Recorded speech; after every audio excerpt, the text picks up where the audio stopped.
Assalomu alaykum. Glamour Residence bu bitta turar joy loyihasi emas. Bu yerda birdaniga 3 ta loyiha ketma-ketlikda qurilmoqda. Biznes, premium, lyuks. Keling, biznes klass loyihamizdan boshlaymiz.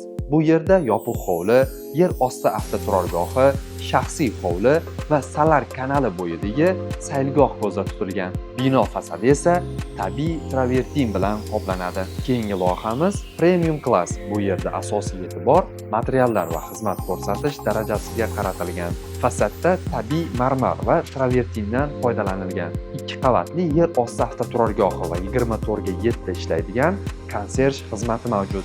Navbatdagisi lyuks klass. Buning eng asosiy afzalliklaridan biri o'zining shaxsiy fitnes markaziga ega ekanligidir. Bu format turar joy majmua ichida ko'plab qulayliklarga ega bo'lishni xohlaydiganlar uchun ayni muddao. Har uchala loyiha yonma-yon joylashgan.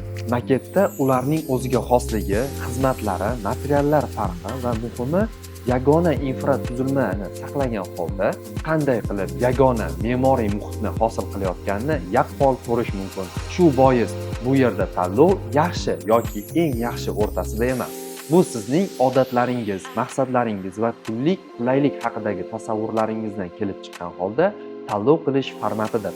Savdo ofisimizga tashrif buyuring. Bu yerda loyihalar orasidagi farqlarni sizga batafsil tushuntirib, aynan sizga mos Glamour Residence ni tanlashga yordam beramiz.